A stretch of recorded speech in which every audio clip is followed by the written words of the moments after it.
شکوا ہی نہیں کرے گا جی میرے ساتھ اس نے یہ کر دیا. اب 24 گھنٹے بیویوں کا، بہنوں کا، ماؤں کا، بیٹیوں کا کیا پرابلم ہے؟ 24 گھنٹے پرابلم یہ ہے کہ میں تو بڑا اچھا کرتی ہوں، میری ساس اچھا نہیں کرتی میرے ساتھ. ساس کہتی ہے میں تو بڑی محبت و چاہتوں سے بیاہ کے لائی تھی، لیکن میری بہو جو ہے وہ ویسی نہیں نکلی جو چاہت تھی میری، میرے ساتھ اچھا سلوک نہیں کرتی.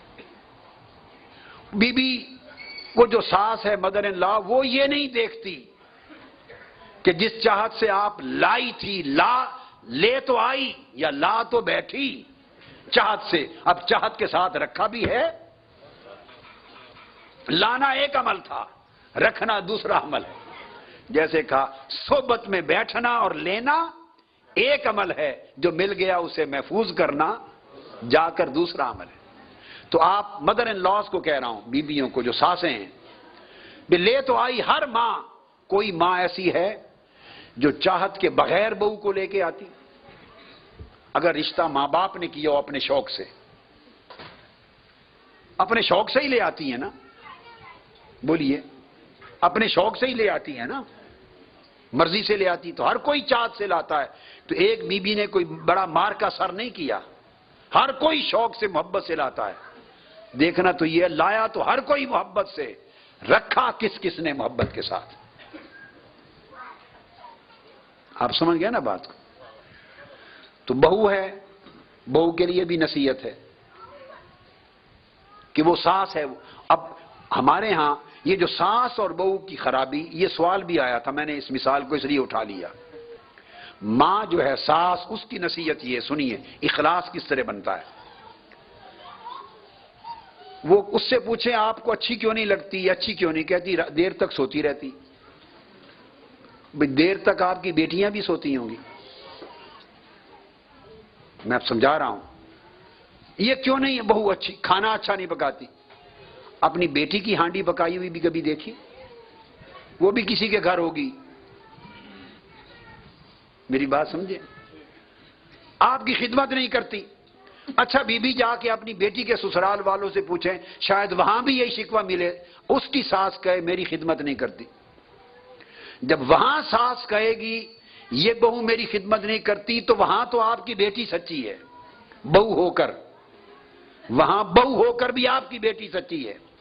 اور یہاں جب آپ کی خدمت نہیں کرتی تو یہاں بہو نہیں سچی، ماں سچی ہے، ساس سچی ہے. اس لیے وہ آپ کی بیٹی ہے، یہ کسی اور کی بیٹی ہے. یہ نظر کا فرق ہے. اپنی بیٹی کو اپنی بیٹی بنا کے دیکھتے ہیں ساس سسر، بہو کو کسی اور کی بیٹی بنا کے دیکھتے ہیں. تو علاج بھی بتا دوں، علاج آسان ہے. اگر ساس بننا حرام سمجھ لیں اور بہو بننا حرام سمجھ لے، ساس جانے کہ میں اس کی ماں ہوں، یہ میری بیٹی ہے، اور بہو نہ بنے، وہ کہے میں ان کی بیٹی ہوں، یہ میری ماں ہے، مسئلہ حل ہو جائے گا. گالی گلوچ کبھی پاکستانی مائیں ہیں نا، پاکستانی بیٹیاں ہیں، یہاں نارویجن کی نہیں، تو گالیاں تو مائیں بھی دے دیتی ہیں بیٹیوں کو، سخت تلخ وہ بھی ڈانٹ ڈپٹ پھیلا دیتی ہیں، برا بھلا وہ بھی کہہ دیتی ہیں، اچھے برے سخت تلخ لفظ بھی بول دیتی ہیں، سارا کچھ کرتی ہیں نا کہ ماں. اب ذرا ماں کے روپ کو سامنے لائے، کیا کیا ماں کا برداشت کرتی ہیں آپ؟ بہت کچھ برداشت کرتی ہیں نا، بتائیں بیٹے کیا کیا برداشت کرتی، کیا کیا برداشت کرتے ہیں آپ اپنی امی کا؟ کرتی ہیں نا. تو جس اگلے گھر جائیں اس کو بھی اگر اپنے ماں کے روپ میں دیکھیں، وہ سب کچھ جو اپنی ماں کا برداشت کرتی تھی، اگر وہ سب کچھ اس ماں کا برداشت کرے، کبھی شکوہ نہیں ہوگا. ڈنڈے سے سر تو پھوڑنا نہیں اس نے، وہی کچھ ہی کہنا ہے جو جملے ماں بھی بولتی تھی. ذرا یاد کریں پیچھے جو کچھ ماں کہتی چلی آئی ہے اور سنتے چلے آئے ہیں، وہی جملے یہ بھی بول رہی ہے. بس جو ماں کا برداشت کیا اسی جذبے سے اس کا بھی برداشت کر لے ماں سمجھ کر، تو آپ ہمیشہ خیر میں رہیں گی، پریشانی نہیں ہوگی. اور ساس کے لیے نصیحت یہ ہے، جو نقص اس معصوم بچی میں یا بیٹی میں یا بہو میں دکھائی دے رہے ہیں، تھوڑے شیشہ گلاس میں غور سے دیکھیں تو یہ نقص آپ کی بیٹی میں بھی تھے. تو اگر آپ کی بیٹی کے لیے گوارا ہیں آپ کو، اور اس ساس سے توقع نہیں کرتی کہ میری بیٹی کو یہ کرے، تو پھر یہ بیٹی بھی آپ کی بیٹی ہے. اسے اگر اپنی بیٹی سمجھ لیں تو پھر اس میں نقص نظر نہیں آئیں گے، پھر درگزر کرے گی، سکھا دے گی.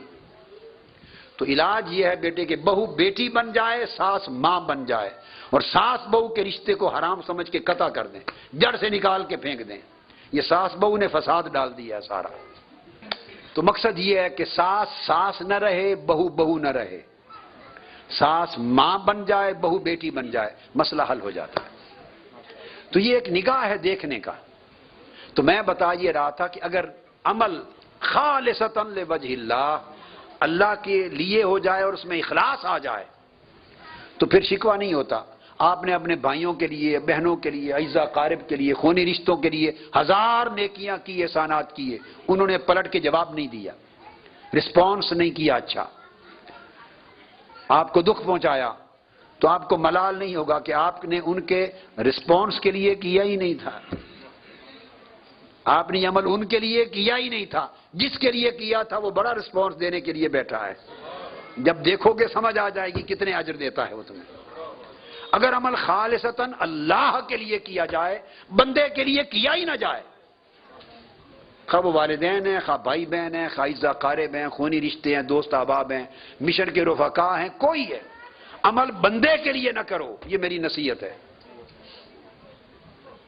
میں آپ کو یہ نصیحت کر رہا ہوں، میں نے اس کو آزمایا ہے نسخے کو۔ میں عام طور پہ اوائڈ کرتا ہوں، ایسی نصیحتیں نہیں کرتا جس کا مزہ چکھا نہ ہو۔ میں آپ کو حلفاً کہتا ہوں، میں نے اس کا مزہ چکھا، مجھے زندگی میں کسی کے طرز عمل پہ کبھی رنج اور ملال نہیں ہوا دل میں، میرے دل کو ملال نہیں ہوا کبھی۔ کیوں؟ میں نے زندگی میں کوئی عمل کسی بندے کے لیے کیا ہی نہیں، زندگی میں نہیں کیا۔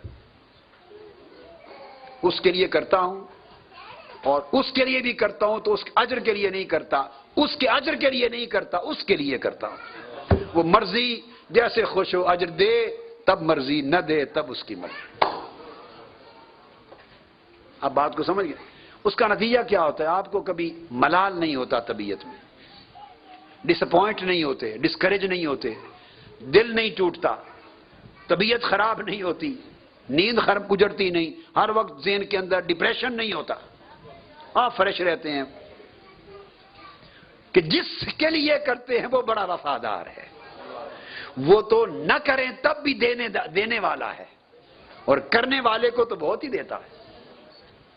بھئی جس نے نیکی نہیں کی تھی اس نے بھی اس کو نیکی لکھ دی، وہ تو ایسا وفادار ہے اور سخی ہے، تو وہاں سے کبھی ڈس اپوائنٹمنٹ نہیں ہوتی۔ تو اخلاص کی خوبی یہ ہے کہ انسان ڈپریشن سے بچ جاتا ہے۔ کیا؟ ڈپریشن سے بچ جاتا ہے۔ تو یہ فرمایا آقا علیہ السلام نے، اخلص دینک یکفک العمل القلیل، اے معاذ اپنے دین اور بندگی کو، طاعت کو خالص کر لے اللہ کے لیے، تھوڑا سا عمل بھی کافی ہو جائے گا، تھوڑا سا عمل